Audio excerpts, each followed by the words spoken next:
Hello guys, this is an interesting paper that was published in 1992. The name of this paper is Interaction Between Learning and Evolution by David Ackley and Michael Littman. As always, the link to this publication is provided in the description below. The paper mainly focuses on the question that if the learning can occur with only natural selection as the feedback. So, the paper develops an algorithm that combines evolution with learning, which is then tested in an artificial environment. And this algorithm is termed as evolutionary reinforcement learning, which combines genetic evolution with neural network learning. The interesting thing about the evolutionary reinforcement learning algorithm is that here evolution specifies not only inherited behaviors but also inherited goals that are used to guide learning.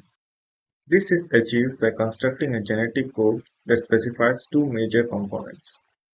Now the first component is a set of initial values for the weights of an action network. This weights represents an innate set of behaviors that an individual inherits directly from its parents. So what are these action networks? The action network is basically a feed-forward neural network used by an agent in the simulator that maps any sensory input to the behavioral output. The initial weights of this network are specified genetically. However, they are adjusted over time by a reinforcement learning algorithm that rewards behaviors that lead to an increase in the evaluation and punish those that lead to a decline.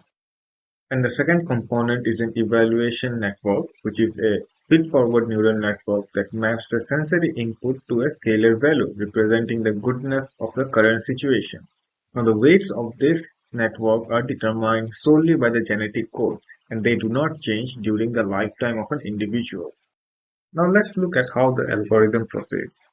First, you will select two parents, which is done by first selecting a parent randomly, and then choosing the nearest agent as the second parent.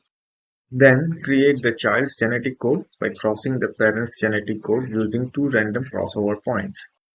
Then with low probability, mutate the child genetic code by randomly flipping bits. And lastly, translate the child's genetic code into the weights for the child's evaluation network and the initial weights for the child's action network. This is the process of the birth, which is basically a part of the evolution. It shows how a new child is created at various time steps in the artificial environment.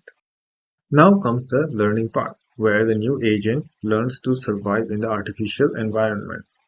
The first part of any time step is the evaluation, where a living agent evaluates its situation using the evaluation network. Based on the evaluation, a reinforcement signal is created by comparing it with the previous evaluation. Here, a reinforcement learning algorithm called complementary reinforcement backpropagation is used for updating the weights of the agent's action network. In principle, any associative reinforcement learning algorithm can be used here. Lastly, generate new action based on agent's action network and perform the chosen action. This whole process is repeated at every time step. Now that we have seen the algorithm, let's look at the artificial environment that is used for testing the algorithm. It is a two-dimensional 100x100 array of cells called artificial life world, in short AL. It is populated by adaptive agents and non-adaptive carnivores, trees, plants, and walls. The world has walls, which is a permanent structure and restricts the cell that can be moved into. The figure shown here is not the full world, but a fraction of it. The world also has carnivores that can attack the agent, and their actions are hard-coded. We have trees that the agents can use for evading the carnivores by climbing the trees. There are also plants that provide energy to the agents when they eat them. And lastly, the agents that are controlled by the genetically coded neural networks. And the objective of the game is to maximize the agent population survival time. In the first experiment, the simulation starts with 100 random initial agent populations, and the simulation runs until the time at which the agent goes extinct, which is around the 1 million time steps. Now here, 5 different algorithms were tested. So here ERL refers to using both evolution and learning. E refers to using only the evolution component. L refers to using only the learning component. And F refers to using neither, that is, using a fixed random action networks. And lastly, B refers to Brownian agents who simply wander the world at random, ignoring their inputs. And this graph shows the percentage of population alive in the y-axis and when it becomes extinct in the x-axis.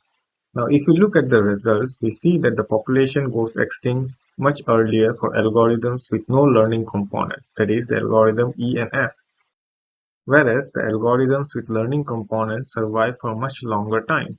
Note that the algorithm with both evolution and learning perform the best, with about 1.8% of the population reaching the 1 million time step simulation limit. This suggests that the evolution has an impact at this time scale as compared to the algorithm with learning only. To further investigate the algorithm with both evolution and learning component, that is, the evolutionary reinforcement learning algorithm, the authors ran the experiment with no time limit and they stopped the simulation when all the agents die out. Here, the y-axis shows the population size at each time step, and the x-axis shows the time step in terms of 10,000 units. From the graph, we see that there were periods of very large agent population and dangerous agent population crashes, and eventually at the 9 million mark, the sole remaining agent dies. Now, the first question is, why did the algorithm with both learning and evolution components perform the best? To investigate it further, let's look at the plot for the plant and the carnivore fitness. Here, in the plant fitness graph, solid line represents the values of the action-related genes. That is, a positive value means the probability that a plant will be approached in every direction, and the dashed line represents the values of the evaluation-related gene. That is, it tells the agent if the plant is good or not.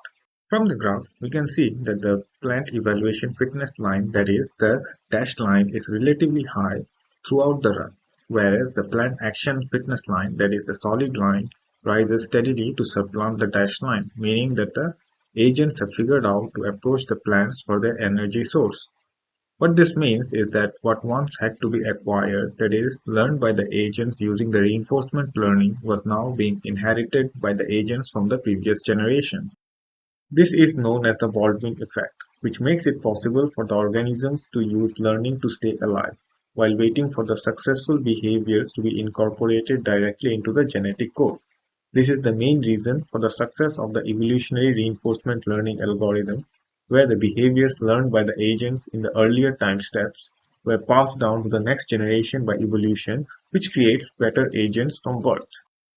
The next question is that why does the population go extinct? For that, let's look at the carnivore fitness graph. From the graph, we can see that the evaluation fitness line, that is the dashed line, begins fairly low, then rises quickly, then levels off, and then suddenly plummets and even goes negative for a time. But if we look at the action fitness line, that is the solid line, it kept on maintaining a positive value, which means that the agents actually liked the sight of the carnivores. Now this is very counterintuitive because the well-adapted action network apparently shielded the maladapted action network from learning from the fitness function, even though the fitness function was telling the agents to not to approach the carnivores. This is known as shielding, and it is the main reason for the population's eventual extinction. In conclusion, let's recap what was in the paper. So, the paper identified two main interaction effects of the learning and evolution. The first is the Baldwin effect, which makes it possible for the algorithm to use learning to stay alive while waiting for the successful behavior to be incorporated directly into the genetic code. The authors feel that this accounts for the superiority of their proposed evolutionary reinforcement learning algorithm. And the second interaction is the shielding, where the successfully inherited behaviors shielded the inherited preferences which control the learned behavior. This effect appears to account for the long-term instability of the population. And lastly, thank you for watching this video. And if you have any suggestions, you can comment under the video. And as always, keep trying.